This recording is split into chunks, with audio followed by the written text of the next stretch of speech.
Good evening and welcome to Chicago Tonight on this Wednesday, July 10th. No, nothing's going to happen until licenses are issued. Is the quick timeline for Illinois casinos too fast? Emotional testimony at the sentencing hearing for convicted killer Brendt Christensen. Will he get a death sentence? The science behind California's recent earthquakes and just how likely Illinois is to experience anything like them. Chicago's premier editorial cartoonist Scott Stantis on stepping back from the daily grind. If it's been 6 hours where the water hasn't been used, turn on the faucet and turn on the faucet. The politics of lead pipes. Our Spotlight team wades into this discussion and more from the week in political news. The palette used to be like 4 rolls of tape, and now it's like 48 rolls, maybe even more. Duct tape never looked so good. We visit a local artist known as the Queen of Tape. And Jeffrey Bear walks us through the World Heritage designation of 8 works by Frank Lloyd Wright. All that and more next on Chicago Tonight.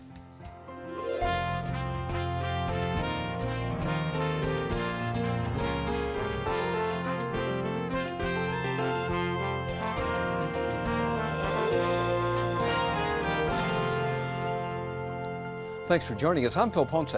Computer problems cause trouble for out-of-work residents seeking benefits. Paris Schutz has that story and more of what's making news in Chicago tonight.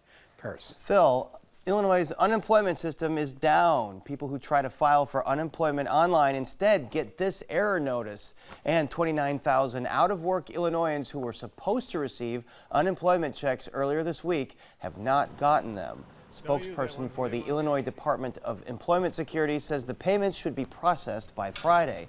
The spokesperson additionally says it is unclear what's causing the disruption, but it is not a cybercrime attack. That short delay could be enough to cause trouble for people struggling to keep up with their bills. I need my money on time. Hey, that's how it affected me. Just like the electricity bills and the gas bill, people gas, they want their money on time, and we want to give them their money on time without a late fee. A longtime WTTW trustee has died. Michael Gonzalez was elected to the board in 2004 and co-chaired the board's Community Engagement Committee. He was also the CEO of a prominent engineering firm, and he was 63 years old. Gator Watch is now in its 2nd official day. Animal control officials are staking out the Humboldt Park Lagoon in hopes of humanely capturing the gator that's captured the attention of Chicago and swimming around the lagoon for the last 24 hours. The Chicago Police Department describes the wanted reptile as being about 4 to 5 feet long. They say it's likely someone's unwanted pet who was dumped into the lagoon.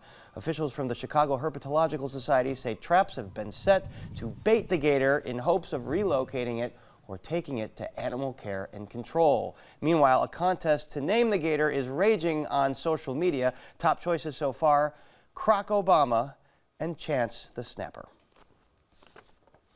Mayor Lightfoot paid a visit to the Taste of Chicago this morning. The 39th annual Grant Park Food Extravaganza got underway in the sweltering heat. It'll feature 45-day participants, 24 pop-ups, 16 food trucks, and a slew of music every night. Tonight, it's rocker Courtney Barnett who takes the stage at the Petrillo Music Show. The Taste is open from 11 a.m. to 9 p.m. during the week and opens at 10 a.m. on the weekends and runs until July 14th. And stay hydrated if you plan to head out there. Clear skies tonight with a low around 70 degrees and then sunny with a much more manageable high of 75 tomorrow. And now, Phil, we go back to you. Thank you, Paris. Illinois is counting on a massive expansion of gambling to raise billions for the state to spend on construction projects. But are the expectations too much, too soon? Chicago Tonight's Amanda Vinicky is here with more. Amanda. Phil, I spoke this afternoon with the main sponsor of this gambling legislation. That's Senator Terry Link. He's a Democrat from Waukegan, and he made no bones about it. He said legislators very much intended for new casinos to come online as absolutely soon as possible. The quicker we get them on board, Link said, the quicker Illinois makes money. But already, signs it's too quick for the state with its massive bureaucracy and politics at play to keep up with. A prime example, the casino Chicago is set to get. The law gave a deadline of only 10 days from when Governor J.B. Pritzker signed it, that was June 28th, for a, quote, nationally recognized casino gaming feasibility consultant to be hired at the city's expense. The firm is to be chosen by the Illinois Gaming Board with the city's consent. Those 10 days have come and gone. No consultant has been hired. The governor this morning seemed nonplussed about that missed deadline. Nothing's going to happen until licenses are issued, and that will happen in due course. We obviously need to start with a gaming board. We need to make sure that the study is underway for the city of Chicago. Remember, that's only one component of that gaming bill. What's behind the delay? Well, as the governor alluded to there, the state does have very strict procurement laws. In a statement, a spokesman for the gaming board said the board is working to fulfill the mandate of both following the law and the procurement code. It's also unclear just how getting consent from the city will play into all of this. It comes as the gaming board isn't operating at full capacity. It only has 3 of its 5 members.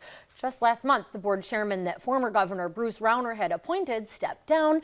Governor Pritzker has not yet filled that post. Also, another gaming board position still open. Here's what the governor said when asked about making the appointments. And we'll be making announcements about the members and the chair of the gaming board as soon as we can. Now that sponsor, Senator Link, says he does hope that the governor appoints people who are knowledgeable about gambling. Gaming board members who will help to enhance the industry is how he put it. That's at loggerheads with gambling critics who want the gaming board to be made of skeptics, hawks. What exactly does a gaming board do? Well, they have a lot to do now, but they're going to be getting so much more responsibility as this expansion comes online. They're going to have to vet every company that's going to have any role in these 6 new casinos dotting Illinois, be they developers or restaurateurs. Plus, the slots that could be coming to airports, horse race tracks, monitoring all of the video gaming machines that are already all over the place. The gaming board is set to add $23 million to its budget to hire employees to help with all of that extra vetting and monitoring. But the gaming board spokesman did not have any information on whether any new hiring was underway at this point. Amanda, back to the study. When is a consultant going to be hired at this point, and what exactly are they supposed to be studying? So as the gaming board and the governor both did say that the process is underway, and in fact, bids have been submitted. The consultant, too, though, is going to have a very quick timeline. Even though no one has yet been hired, they have to complete this study within a month-ish by August 12th. They've got a lot to look at, including whether a privately owned casino is financially feasible. In other words, is it going to make enough money that it would be worth it for an investor to pony up the expensive licensing, developing, and taxes? And where should a casino go in the city? Which locations would make more or less money? And then by early November, just 90 days after that study is supposed to be completed, the gaming board has to recommend to state lawmakers if they should be making any changes to the law as it pertains to that Chicago casino. And who knows what those recommendations may be, because for a long time, of course, the thought was that Chicago's casino would be city-owned. Now, Phil, it's not just Chicago that is under this very quick timeline. The other locations that are slated to also get casinos, that includes the South suburbs, Rockford, and also Waukegan, they only have 4 months to choose a developer who will be in charge of developing, obviously, and running them. Pretty aggressive schedule. Amanda, thank you very much. Brendt Christensen is back in court this week following his conviction in June for killing visiting Chinese scholar at the University of Illinois, Ying Zhang. Family members have testified in what's been a very emotional week in the federal courtroom in Peoria. A jury will now decide if Christensen should be sentenced to life in prison or to death. WTTW News reporter Matt Masterson has been in the courtroom this week, and he joins us now. Matt, where is the case now? So like you said, we are at sentencing now in this case. The same jury that decided that Brendt Christensen was guilty of killing Ying Zhang is now deciding whether or not he's going to live or die. They're hearing emotional testimony at this point from family family members both of the victim, Ms. Zhang, and also of Brendt Christensen. And this is stuff that wasn't out at trial. This is coming out at sentencing now. It's mitigation and aggravating factors to determine whether or not he should receive a life sentence or the death penalty. So the prosecution rested its case this morning, which means the defense has started calling its own witnesses. They're going to be calling, again, members of Christensen's families and also experts to testify about his upbringing, his life, his struggles, just to give jurors any reason that they can to try and spare his life. Well, you mentioned that the testimony has been very emotional. How have jurors and Christensen himself at least reacted, at least outwardly, to this emotional testimony? It's taken a toll on a lot of people in the courtroom. Christensen was tearing up both yesterday and today in court. Ms. Zhang's father, her brother both testified yesterday. Her mother testified via video evidence or video testimony that was recorded over the weekend. They all just gave really heart-wrenching testimony about the loss of their daughter, what they're doing in the 2 years since she's disappeared. So jurors have been crying as well. There was one juror who actually had to excuse herself from the courtroom on Tuesday briefly. She was just overcome with emotion. She eventually gathered herself and was allowed to come back in. But the defense actually thought that was enough to declare a mistrial in this case, but the judge this morning decided that would not be the case.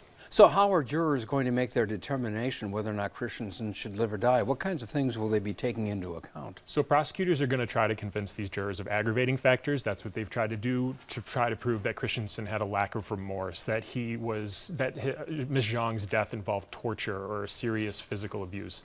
On the other hand, the defense is trying to convince them of mitigating factors, things like the impact that Christensen's execution would have on his family, or the fact that he is very unlikely to ever commit any sort of crime again because he'll never be out of prison, regardless of what the jury decides. So the jurors have to take these two factors and they have to weigh them. But it's not simply a mathematical equation. They can't just count up one on one side and one on the other. They have to determine what weight to give to each one of these individual factors and then determine which one of those things wins out, either the aggravating factors, which means he would get a death sentence, or the mitigating factors, which would mean he would get a life sentence. So what is up next? So Christensen's family is going to continue testifying. His father and uncle testified today. There's going to be probably some more family and friends who testify throughout the rest of this week. Then we're going to hear some expert witness testimony about his struggles, his issues with alcoholism, some other family mental health issues. And once that's done, likely next week, jurors are going to begin their deliberations, and we're going to find out whether he gets a life sentence or a death sentence. Matt, thank you. And now to Carol Marine and some news that could shake you up. Carol. You might say that, Phil. So California is no stranger to earthquakes, but the southern region of the state experienced quite the scare last week. 2 of them back to back. Then again, Illinois 2 centuries ago had a whopper, and this state sits on 2 seismic zones. Could what we saw around Trona and Ridgecrest, California, cars shaking, homes rattling, and cracks in the middle of a highway happen here? And if it did, would we be prepared? Joining us is Suzanne Vanderlee, a seismologist and professor at Northwestern University's Department of Earth and Planetary Sciences. Welcome back to Chicago Tonight. Thank you. Just a brief little tutorial to begin. What causes an earthquake? For example, if 2 tectonic plates are trying to move in different directions, at their border there will be earthquakes to accommodate that motion. And are tectonic plates always in motion? Yes, constantly. And so a magnitude 7.1 earthquake and a magnitude of 6.4 earthquake in California, those numbers are much larger than they look, right, in comparison? And we get confused about magnitudes. Sure, yeah. So a magnitude 7 earthquake has 32 times more energy than a magnitude 6 earthquake. And so exponentially they are greater. Yeah, it's a logarithmic scale. And so a 7.1 earthquake, in layman's terms, just how bad is that exactly? It can cause violent shaking right near the epicenter and strong or severe shaking over a large area, say the size of Los Angeles. Is it unusual that these were back to back? Yeah, it's unusual to get 2, earthquakes that cause strong to severe shaking over a large area back to back like that. But it's not that it's never happened before, but that's not usually how earthquakes happen. Is there an explanation for why it did happen? Why there were two earthquakes? Yeah. No, not necessarily. No, they both responded. These earthquakes both were a response to a similar stress regime related to two tectonic plates trying to move in different directions, the Pacific plate and the North American plate. And both these earthquakes responded to the stress involved in that differential motion. Are there warning signs? I mean, should Californians have said, there might be something bad coming here? Well, living in California means you live near or on a plate boundary, which means that earthquakes will happen. We just don't know at what time, on which day they will happen, but it's guaranteed that they will happen. So taking it to Illinois, we're not without experience in earthquakes, and we had sort of the mother of all earthquakes 200 years ago, right? Yes, just south of here in the New Madrid seismic zone, there were a triple of earthquakes around the same magnitude, maybe slightly larger than those in Southern California, and they scared people quite a bit. So are we required to be a little more uneasy than we previously have been? We haven't had it in 200 years, but... Right, so yeah, there's no evidence that here in Illinois we cannot have a couple or even one earthquake like that. But there is evidence that suggests that it could take 1,000 years before it gets to that, and we are more likely to get scared from other things like driving in traffic or severe weather events. Why is that? I mean, what is it about Illinois' earthquake zone that is so different than California's? We are not on a plate boundary. We're in the middle of the North American plate, and that helps in terms of having a low level of earthquakes. Are we, and are you as a scientist constantly sampling the sort of moderate, the mild shaking that might go on that we don't feel but actually exists? Yes, that's what I aim to do for my research as well, and I think we can do better, especially in Illinois and other regions that experience low levels of seismicity, because in those kind of regions we just don't know what can happen. We just haven't monitored for long enough, and we're not monitoring on a dense enough scale, and we can always do more in terms of recording seismic waves from even the tiniest of earthquakes. The discussion about climate change and what we're doing to the environment, does any of that intrude on the possibility of earthquakes, or the things that we do in our daily lives that could in fact make these things worse? Well, not what an individual person can do in their daily lives, but what we do collectively in terms of our industrial practices can definitely impact how the outer layers of the earth react to stresses, and we can induce new stresses, and this has happened in other states, for example. How? How does it happen? For example, when we inject wastewater from fracking into the deeper layers of the subsurface, it can change the stress regime there and induce earthquakes, as has been demonstrated in Oklahoma, for example. And are we seeing the consequence of fracking at all in these latest earthquakes? You mean in Southern California? Yeah. Not that I know of. I don't think there's any data or evidence about that right now. And here in Illinois, is there a consequence of fracking? I mean, not that it's happening in the state, but along these giant tectonic plates, the fracking that is occurring, does it sort of emanate into other areas? No, usually the seismicity is correlated in space and time with where the wastewater injection occurs. So do we make plans here in Illinois in case there's an earthquake? I mean, is there a conversation happening? Thank you. I did want to mention that earlier. Even though we are more likely to be scared by other events and we need to wait 1,000 years for an earthquake maybe, we should still be prepared, right? There's easy things that people can do to be prepared.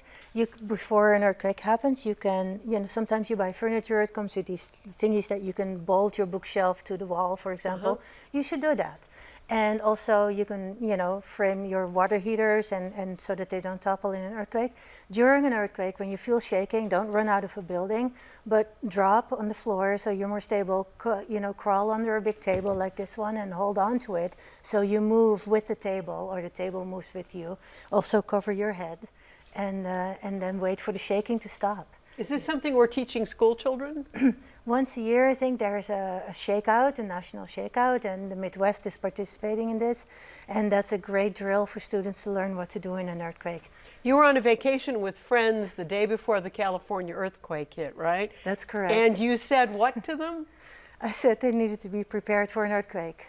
And which happened the next day. Did you have Correct. some preternatural suspicion of this, or was it science, or what was it? Well, the clue for the prompt that prompted me to say that was because they lived in California. So that was it. Yes. Have you ever been tempted to live in California? Yes. You have. So you're not what do we want to say? Afraid. Afraid, yeah. Yeah. No, because you can prepare, right? You can also make sure you live in a building that is to some degree earthquake proof. And you can bolt your bookshelves and water heaters right to the wall. You can have a kit, an emergency kit with sanitation and extra food and water. So the answer is be prepared, but don't be too worried in Illinois. Correct. Suzanne Vanderlee, thank you very much for joining us on Chicago Tonight. Thank you for having me. And you can visit our website for more information on how to prevent injuries or property damage from earthquakes. There is more Chicago Tonight just ahead. Stay with us.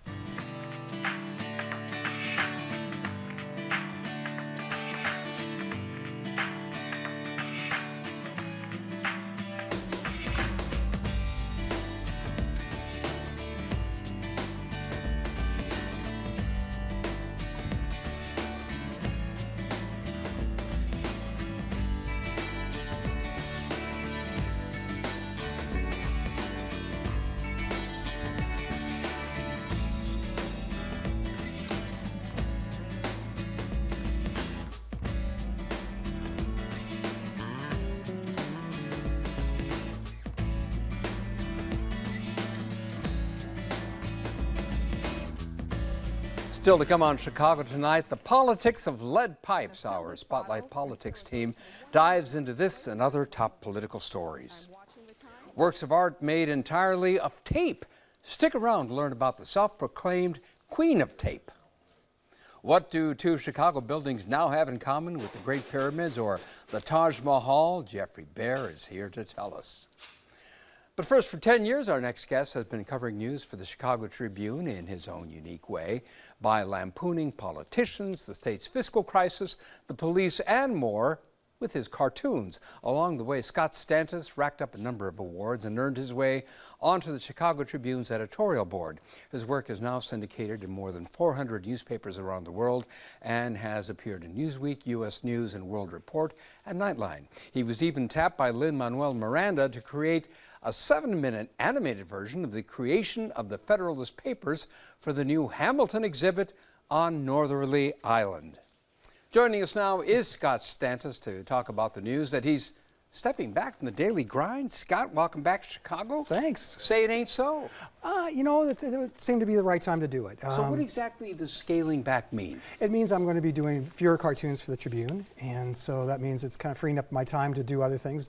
Paint paintings that no one will like, write books no one will read, you know, that kind of thing. So you're still going to have a hand in it. People Yes. will still see your work in Yes. the Tribune. How many times a week? Minimum of 2, but when news breaks and when news happens, I'll be drawing about it. And how many times a week do you appear in the Tribune now? 4 editorial cartoons in the caption contest. Oh, I see. So we put that to bed. I saw that and may You drew for it. I know I did. May it rest in peace. Well, let's talk about the Hamilton exhibit. How Sure. did you get involved in the Hamilton exhibit? I was minding my own business, Phil, and all of a sudden the phone rings and it's someone from the Hamilton exhibit, and as soon as they say, "We're from Hamilton," and you say yes. You just say yes when something like that comes, and they asked if I'd be interested in doing some work with them, and of course I was. It turns out I was actually up against 3 or 4 other cartoonists for that job, and Lin-Manuel picked me. So yay! Congratulations. Tell us about what your work depicts. It depicts the debate. It's the Federalist Hall, and it's the debate during the Constitution, following it, the Federalist Papers, between Alexander Hamilton, James Madison on the Federalists, and on the Anti-Federalists, it's Patrick Henry and Samuel Adams. And the best part for me was Samuel Adams has a quote, and I'm going to mangle it, but something to the effect of, the Constitution will sow the seeds of monarchy, and like a cankerworm, it'll eat the roots of democracy. You hear the word cankerworm, and if you're me, you've got to draw. So the cankerworm in the exhibit actually comes out, eats Patrick Henry, and spits him out. Oh, I see. Well, leave it to you to hook onto that phrase. Let's dive into some of your other work as an editorial cartoonist, and let's start with Chicago mayors, and let's take a look at the race that you covered between Lori Lightfoot and Toni Preckwinkle. These fun to draw? Oh, they're great to draw, and in fact, believe it or not, both people were terrific subjects, and they were very lighthearted and took it in the vein in which it was meant. In fact, I just got a very, very nice note from Toni Preckwinkle recently. It was out of the blue, and she said, we have a $15 million shortfall in the budget, and we're going to institute a cartoonist tax. So I thought that was charming. And Lori Lightfoot actually has one of my cartoons in her office. Is that right? Yeah. Some of your, cool. What is it like when you take on a new figure? Lori Lightfoot, for example. What was the process like in creating her image? Okay, I can give you a little bit of the process, but Lori Lightfoot has Rom eyes. Her eyes are very much like Rahm Emanuel's. So, really? So I didn't have to learn to redraw those, but she has a very distinct hairdo and a very distinct shaped face, and I like her. So that gets to be a problem when you like your subject. And so here she is pulling the plug on the machine. This was a few days before the election. I turned out to be right, which rarely happens. You have high hopes for her and her fight against the machine? Oh, absolutely. Of course. You know, anytime you get new blood in there, and she has shown that on a myriad of, the lead, the story that's coming up now, the lead in our drinking water here in Chicago, the fact that she's been so proactive about shutting that down, finding out what's going on, and then going forward, I think that's a good sign for all of us. You and here she is, another one. Who's she struggling with? She's struggling with the machine with the Chicago Star. Yeah, it looks like she's fighting an AT-AT or something like that. And here she is after she won, and it's yours to write in a history, handing her the pen. Because to write her story. Right, her election has been historic in several instances. Let's talk about her predecessor. You drew former Mayor Rahm Emanuel, and the first time you drew him, it's kind of a cross between E.T. and the Grinch, it seemed to me. It was, yeah. Here it is. It was Draw Rahm, and this was, I ran this in the paper just a day or two after he was inaugurated, and I said, send him in, and my suspicion was it wasn't a contest, you didn't win anything. My idea was we're going to get 30, maybe 40 at best. We had to stop counting at 1,000 people who sent these things in. And in fact, someone sent a painting. It was a wonderful outpouring of interest. Any of them any good? Yeah, a lot of them were very good. The painting was terrific. What happened to that painting? I gave it to Club Lago. Is where mine is, of course, their permanent collection. That's a local, well-regarded watering hole. Yes, and John Cass has one as well. She painted one for him. Is that right? Well, you, instead of James Bond, you once drew him as Junk Bond. Yeah, Bond. Junk Bond. Just because, I'm sorry, our city bond issue, city, counties, schools, state, all the bonds are either at junk or just a click above it. So we have a serious problem with that. Have you ever gotten a reaction from former Mayor Emanuel? I have not. Never? For the Draw Rahm thing, the only comment I heard is he asked his staff that morning, is this okay? And they said, yes, sir, it's okay. I said, okay. Will you miss drawing the political stuff as you downshift a little bit? No, because I'm still going to be able to do it, and I'm still going to do it. I'll still be a part of the life of the Tribune and the life of the city. I mean, working and writing, as you know, just covering politics in Chicago. 10 years in Chicago is 100 years anywhere else politically. So it's cramp. For the 10 years I've been here, I mean, I came here, Richie Daley was mayor, Todd Stroger Jr. was the president of the county commission, you know, so, and now think of all of those things that have happened since. One of your favorite figures to draw is Mike Madigan.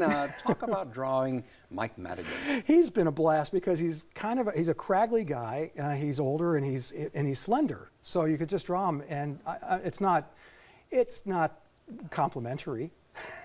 No, those aren't flattering depictions. Have you ever heard? This is the Game of Three. Yes. Have you ever gotten feedback from him? Not directly.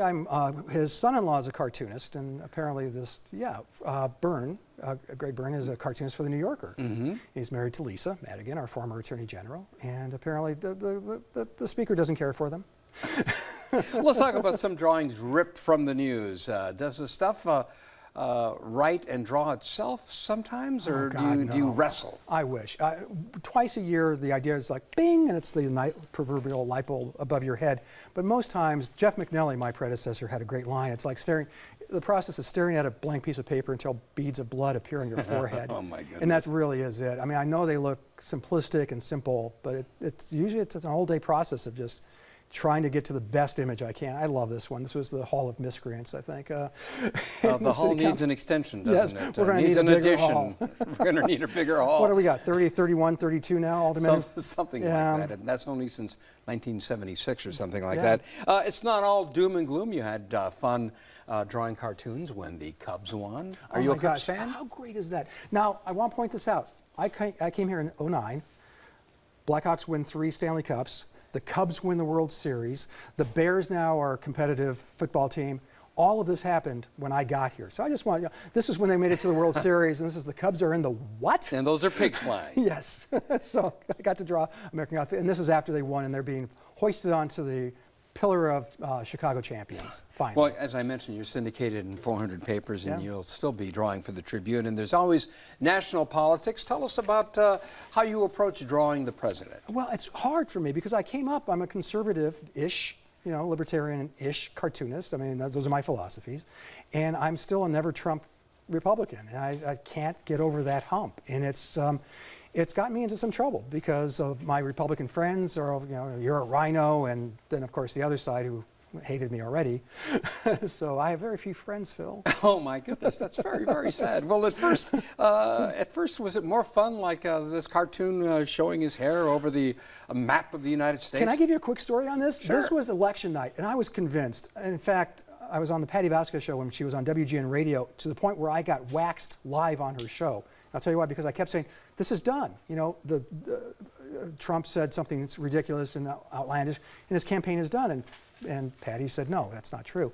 So I lost. That cartoon was actually drawn like as a lark, because I had a cartoon set for when Hillary won rather. I had one, because I have to draw these things really pretty early, well before deadline. And the other one was if it's a tie, which has happened. And the last one, I said, and my editor asked, are you going to do a Trump one? I said, no, why? Okay, fine. So I just cranked it out, and the rest is history. How much direction do you get from your editor, from the editorial board, or from your bosses? We'll talk. I send a rough every morning, or it should be in the morning. It's usually not, but let's go with morning. And he'll call and say, listen, this doesn't work, or this does work. I get it, or this is terrific. And John McCormick is a terrific sounding board. He truly is. Oh, let's get back to some of the topics with the tweeting and the Russian election interference. Things got more serious. They did. I love this one, though. I just love the bird saying, please stop. Just stop. And he hasn't. So apparently he doesn't follow the cartoons. Yeah, it has gotten more serious, and it has gotten to be a problem, I think. And this was Uncle Sam with his pin on saying, I voted, and of course, Yeltsin said, not Yeltsin, good Lord, how old am I? Putin, Thank you. Is what you meant to say. That's right. And he's going, me too. Okay, yeah, Putin. Oh, Yeltsin, where did that come from? You've also been drawing about detention centers. I know you're I know you're a very sensitive person. You care about childhood. Sure. You care about children. I mean, you've approached those topics. How do you deal with that? It hurts you. I mean, when I'm mad is when the cartoons are best. And so cartooning on that issue, here he is saying, that's it, no more Mr. Nice Guy, which I love that cartoon. For me, there's a middle ground on a lot of these issues. And we should have we should have a wall, we should secure the border. Any sovereign country has to have a sovereign border. But by turns, I would have a small L liberal immigration policy. Now, can you cram all that into a cartoon? No, but you can get part of that idea in there. And the second part is we have to treat people humanely. And that's not a hard thing to get your hands around. I mean, it really isn't, or it shouldn't be. Well, I'm out of time, but how have you changed as a cartoonist? Oh, boy, I think... Because it was 10 years ago or so. It you was were on 10 this years show. ago. Well, as I said, coming to Chicago, falling in love with this city, but also eyes wide open and seeing the politics here and getting angrier. I think does that make any sense? You can love something so much that you don't want it to be hurt, and the corrupt politics of the city and the state have definitely affected me that way. Scott Santos, continue doing your excellent work. I'm a huge fan of your work. I'm a fan of yours too, man. Oh, thanks. You have until September 8th to catch Scott's work at Hamilton, the museum exhibition on Northerly Island. You can also see some of his work on our website. We didn't get to show you all the pieces that we thought you'd enjoy. And we're back in a moment with Spotlight Politics. Don't miss one of our stories. Get them all delivered to your desktop or mobile device with a subscription to the WTTW News Daily Briefing. Go to WTTW.com/daily briefing and sign up.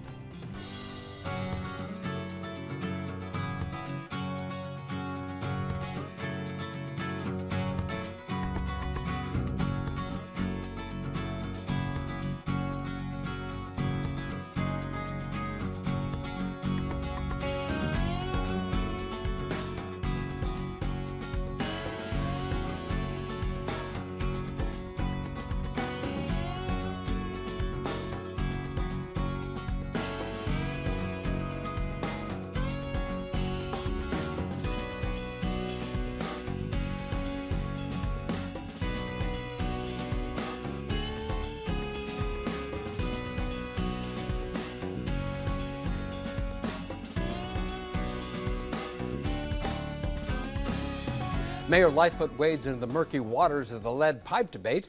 The mayor this week ordered a halt to all water meter installations because of the possible connection to elevated lead in home water supplies. Our Spotlight political team has more on the political fallout of this and the other top stories of the week. And joining us are Amanda Vinicky, Paris Schutz, and Carol Marine, my esteemed colleagues. It's always a pleasure to sit with you here. But first, Paris, there's breaking news. Tell us what it is. Well, the story the Sun-Times put out revealing that Alderman Ed Burke, under federal indictment, had a burner cell phone, allegedly. So a cell phone that you sort of pay month to month and you toss out when you're done with it, which kind of indicates that he either knew the feds were on his trail and he wanted to conduct some of his business without anyone wiretapping. So this phone was not wiretapped. Additionally, we've learned, WTTW News, that the city inspector general is in the Committee on Finance, kind of doing a review of everything, all the activities that sort of Burke undertook there. He's been in there for the last couple weeks. He uncovered a couple safe deposit boxes that Burke was the sole signatory on, and those boxes had old workers' compensation files in them. So as you know, Burke ran the $100 million workers' compensation system. So there's still more things to be discovered just about what went on in the Finance Committee under Burke. And with burner phones, is there any way to retrieve those conversations, or is that why you have a burner phone? Well, that's why you have a burner phone. But one of the things Paris and I were talking about as the Sun-Times broke this today was, who was on the other end of the burner phone, and did they have a burner phone? I mean, one of the things I think we're learning in this Burke investigation is that it is unfolding and unfolding and unfolding. And so I think we have some miles to go before we sleep on what the feds are going to fully charge him with. And the Inspector General, Joe Ferguson, is in there looking over and combing through the Finance Committee. Remember, he does not have jurisdiction to do an audit of City Council committees yet. That is something Mayor Lori Lightfoot has called for, and aldermen need to pass that ordinance if IG really has that authority to put out a report on what he's found in the Finance Committee. And back to the burner phone, and then we have to move on to some other things. But is it possible that the feds had wiretapped somebody else, and that the conversation from Burke's burner phone might have been picked up, say, on Danny Solis's phone? There's no way of knowing that, but surely there's a possibility that Alderman Solis and Alderman Burke had conversations. So that may have happened. We don't know, however, how many burner phones Burke went through. We don't know when he first got a burner phone. The suspicion, by the way, there's again, nothing illegal about having a burner phone. No, of course not. Although it again either shows that perhaps the Sun-Times reporting it was a couple months, I believe, before the federal raid happened. So, so is it that he was tipped off, or it's also, I mean, one of the things that I think has been crazy about this whole thing is the notion, the reputation that Burke had of being so very careful. Is this a sign that he was perhaps more careful, but then he messed up on some of the other conversations? I mean, we really don't know how deep this gets. If I was in Chicago politics at this moment, I'd have a burner phone. And, you know, I thought you did have a burner phone anyway. Well, Phil, we weren't going to go there tonight. But, you know, I mean, there is something to be said. A friend of mine just left the country, bought a burner phone, left his cell phone at home, And so there are multiple reasons to have them. More affordable than sometimes government self-service. surveillance, even if you're not under FBI investigation. Okay, let's skip to some of the issues that have been floating around this week. Amanda, first remind us what Mayor Lightfoot called for this week. We're talking about the issue of lead in Chicago's water supply, and particularly the issue of some elevated risk, it appears, for homes that have chosen to be outfitted with water meters. And when those water meters are installed, it is unclear what is causing this, but Mayor Lightfoot said, given new data that came out, she is concerned and is going to put a halt to that program indefinitely. Paris, what's the connection between the installation of new water meters and elevated lead levels? There's pretty strong evidence that when there's any disruption in water service, for instance, when someone installs a water meter, you have to turn off the water, that there's an elevated level of lead in the water when the water starts flowing again. The reason is because all of Chicago water has this chemical called orthophosphate. That chemical, when the water flows through the pipe, it coats the pipe so that the lead doesn't fall out. So when the water's not flowing, the meter's off, that coating kind of falls away, and when the water comes back on, some of those pieces of lead can possibly fall into the water again. So is it just a temporary situation, or is it's usually a temporary situation that, what they say is to run your water for a long time to kind of flush that. But the city has kind of known about this for several years, that there is an elevated risk of lead in water when there is any kind of disruption. And kind of strangely last year, the Emanuel administration kind of acted like they were getting out in front of this, but they had known about this for a couple of years. Carol, let's talk about Alderman Carrie Austin. She was in the news this week. Why was she in the news? She was in the news this week because it turns out she way overspent her budget for the budget committee. And she's been deposed from the budget committee, but the fact of the matter is that she went over a $500,000 budget by another $300,000. And what's interesting— Where'd that money come from? Well, that's a good question, too. It's kind of like a shell game. I mean, there's different funds, and it seems kind of fungible. So what's the link between lead and Carrie Austin? It might be this, that when Mayor Lightfoot was asked about both, one of the things I think she was able to say was, you need to ask Rahm Emanuel about that. That there is a question of what his administration did versus what hers is doing, she being pretty aggressive on the lead, and she being the one who deposed Carrie Austin. We're almost out of time, but real quickly, a beat on how much trouble Todd Ricketts could be in for apparently vastly underassessing his North Shore property and thus paying lower taxes. If Governor J.B. Pritzker is under federal investigation for the whole toilet gate thing and vastly underpaying his property taxes, I don't see how this is any different if what's reported in the Tribune and what Assessor Fritz Kagia said is true, that he was basing his property tax payment on the old house that used to be on that property, not the big new house that built it. Ricketts says, oh, it's an unfortunate error, but if it was legitimate, if it was— You've got to figure that people that are this wealthy have advisors that are telling them what to do and what not to. And they can't just blame their advisors for giving them bad advice when bad things happen. And that's a similarity in these two cases, too. Amanda, Paris, Carol, thank you all very much, as always. When most people see a roll of duct tape, they probably see a drab, everyday object useful for fixing stuff. Anna Dominguez is different. She sees the raw material for making art.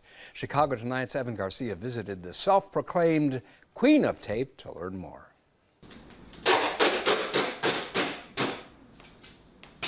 Anna Dominguez calls herself the queen of tape. I started doing this really when no one else was doing it. So I gave myself that name, and I think I'm living up to it. Forget paint. Dominguez tapes onto canvases. 9 years ago, she was looking for something new after graduating from Dominican University in River Forest with a degree in painting and drawing. I was kind of burnt out. And I went to the art store not knowing what I was going to come back with. And at that time, they only had 4 rolls of tape. And I bought them. And I was like, this could be fun, And they caught my eye because they were so colorful. She started with skylines, then progressed onto portraits, including some famous athletes. Floyd Mayweather and Conor McGregor. I'm a huge sports fan. And this was actually when I started to play with layers more. His boxing glove is very layered. That tattoo on his chest, it took forever. The tape artist's palette is wide-ranging.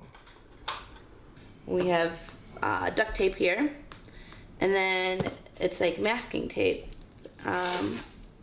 It's thinner, it's got a paper feel to it.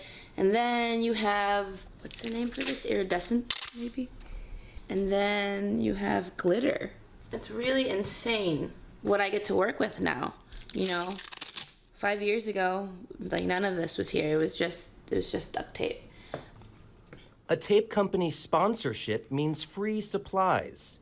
Dominguez says this portrait of tennis player Serena Williams took her 1 month to finish. This is probably my most favorite piece to date. And her hair is full of empowering words, and they're translated in 9 different languages. Because I said this before, we're trying to empower women, not just here, we're trying to empower women all around the world. So it's really important for me to get those different languages in there. We have little tennis players here. They're kind of hidden. Almost any artist can tell you faces are very hard to do, whether it's drawing, painting, or making them out of tape. You want it to look like them, like to the T, and that's what I've always struggled with. Like if I don't get one of the eyes right, or maybe a nostril or something, I can tell, and it bothers me. And sometimes I've restarted completely over. Dominguez was born in Chicago, but moved to California at age 5 with her older sister. I was adopted, and we went through a lot of foster homes. So Humboldt Park was the predominant area where, I was growing up for the first 4 years of my life. And then we moved to Burbank, where our mom and dad adopted us. Early on, art served as an important outlet. At first, it was a form of therapy for me, in a way. I started really young, and I used to do it to kind of block out negative things that were going on around me. She came back to the city after college and plans to stick around. When I know what I need to peel, I'll take this back, I'll peel away. Now, the Queen of Tape is on a mission to promote her unique art form. It's different. I'm always about being different. I want my artwork to make a statement, carry on a message, a positive message, especially with the pictures that I'm working on now, with empowering women and, making a voice for ourselves. For Chicago Tonight, I'm Evan Garcia. Here's a fun fact. That studio where the Queen of Tape makes art is the former home of writer Ernest Hemingway and his first wife, Hadley Richardson. The couple lived there briefly in 1921 before moving to Paris.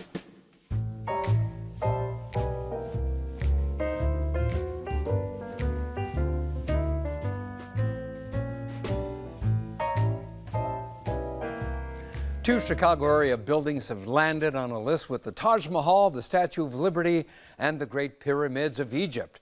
It's the UNESCO World Heritage List of the most prestigious and culturally significant places in the world, including both man-made and natural sites. Now the list includes 8 sites designed by American architect Frank Lloyd Wright. Here to talk about the significance of the designation is our own Jeffrey Bear. And Jeffrey, this is an international development, but also a local story. Absolutely a local story. I mean, Frank Lloyd Wright, we can claim Frank Lloyd Wright as our local hero or scoundrel. He famously lived and worked in Oak Park for many, many years, and there are many Frank Lloyd Wright buildings in the Chicago area.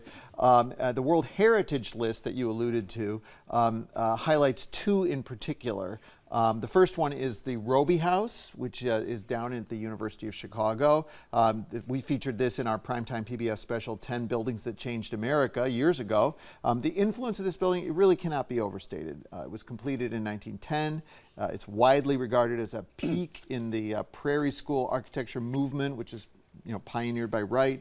Wright actually called the house, Wright himself called the house a source of worldwide architectural inspiration. Oh my goodness. Not exactly the most humble guy in the world, was he? No, not at all. In fact, you know what? I'm going to let Wright explain that himself.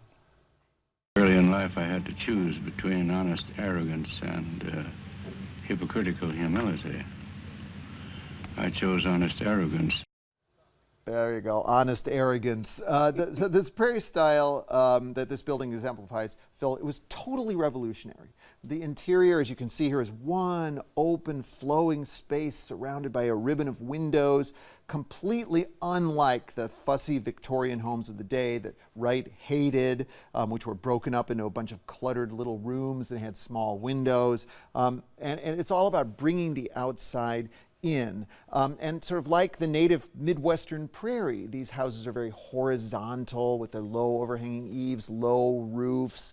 There's an emphasis on these horizontal lines, that not like the peaked roofs of the homes of the Victorian era. It's kind of hard for us to go back and compare the two, but it was really a radical change from Totally what was radical. painted ladies and all that sort of thing. Exactly, and you know, what's great about Roby is it's reopened after an $11 million restoration. It's long needed restoration. The wonderful restoration architect Gunny Harbaugh has restored it, and it's open to the public again. So the other building, and talk about revolutionary, that made this list is Unity Temple in Oak Park, which was completed in 1908. It was built for a Unitarian congregation, which at one time actually included Wright's mother. And it's not like those low-slung prairie-style homes. Wright bragged that it was the beginning of modernism. The building is made entirely of reinforced concrete, revolutionary at the time, especially for a church. And it made the building a sort of fortress against the noisy Lake Street outside, the distractions from the world. And like Roby House, you enter the building around the side, you pass through these low, dark, cramped spaces, and then you emerge into these giant light-filled areas of the building, and there's a reason for that. It's actually a trick that Wright and a lot of other architects use. I think you might have heard of it called compression and release, so that you get compressed down with a low ceiling and then released into a grand interior space, in this case the worship area with that soaring ceiling, and it's covered in non-historical ornaments. You don't have Greek columns and Roman arches. It's all original Midwestern-inspired geometric ornament, and Unity Temple was also recently restored by Gunny Harbaugh. And so what about the other Wright buildings on the list? Well, they range widely in terms of style and location. There was the spiraling Guggenheim Museum that you probably know in Manhattan, the Hollyhock House in Los Angeles, which was kind of pre-Columbian inspired. The one I want to focus on is Falling Water from 1939 in Pennsylvania. We featured this in another episode of 10 That Changed America, so I spent actually a lot of time there when we were filming it. The house was commissioned by Edgar Kaufman, who was a Jewish department store owner who was looking for a way to gain acceptance into Pittsburgh society, which had excluded him because he was Jewish. Falling Water was a way for Kaufman to sort of punch up his status by doing something really spectacular, and also something, it was actually turned out to be also something of a comeback for Frank Lloyd Wright, because Wright at the time had been labeled by the modernists as a has-been. Philip Johnson said he was the greatest architect of the 19th century. Kaufman loved a waterfall that was on his property, and he imagined that Wright was going to design a house that had a view of the waterfall. No, Wright basically plunks the house right down on top of the waterfall. So from certain angles, it looks like the water's just coming, you saw it just a minute there, like the water's almost coming right out from underneath the house. And then there's these sort of horizontally opposed, terraces that famously sagged and had to be rebuilt, right? But they kind of make, the house kind of tumbles down just like the waterfall below it. And this idea of bringing the outside in, there's an existing stone ledge on the site that just protrudes right up and becomes like part of the floor in the interior of the house.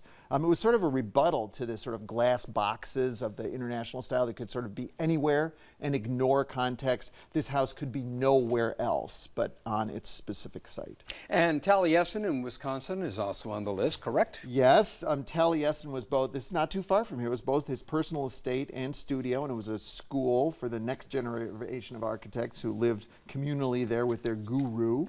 I actually visited it recently. The land was actually settled in his family by Wright's own Welsh ancestors, and then it became his estate. There are buildings on this property from every year, every decade of his career almost. And like most of his work, it just is really just embedded in the landscape. And Phil, I should say that all the buildings that we've mentioned are now open for tours, and we've got information about tours on our website. Jeffrey, what exactly is the UNESCO World Heritage List, and how big a deal is this? Oh, it's a big deal. The list was compiled by the United Nations to highlight both physical buildings and natural places that are particularly important in history and in culture, things like the Great Wall of China, the Statue of Liberty, the Barrier Reef and the Galapagos Islands, and now, of course, these 8 Frank Lloyd Wright buildings. And so, as I said, inclusion on this list is just a huge deal. It really doesn't get any bigger than this. So why are these Wright buildings included? Why were these Wright buildings chosen? That is, his work is, of course, enormously influential and so forth, but there have been critics about the fact that they leak and this and that and the other, and the things start sagging. It's true. I mean, those terraces sagged, and of course people talk about the low ceilings. I saw this at Taliesin. I think I have a picture here to show you. There I am at Taliesin. Oh my goodness. Yeah. So, he comes in. People were shorter back then. That's what they always say, right? But, as the curator at Falling Water told me, Wright was pushing the envelope. He was doing something new. And of course, it isn't all going to work out perfectly, but it was so influential. This idea of organic architecture, of integrating into the environment, and the way it has just influenced everything from the American ranch house to our modern notions of sustainability. Jeffrey, thank you very much, as always. My pleasure. This is a big deal. And we are back right after this. Don't ever miss Chicago Tonight. Subscribe to our podcast. Get a daily download of our show delivered to your desktop or mobile device. Go to WTTW.com/Chicago Tonight Podcast and subscribe. And that is our show for this Wednesday night. Don't forget to stay connected with us by signing up for our daily briefing. And you can get Chicago Tonight streamed on Facebook, YouTube, and our website, WTTW.com/news. You can also watch via podcast and the PBS video app. And please join us tomorrow night live at 7. A new interactive guide to hundreds of outdoor sites in and around the city. And the man behind a trove of films showing the streets of yesterday's Chicago. Now, for all of us here at Chicago Tonight, I'm Phil Ponce, and I thank you for watching. Good night.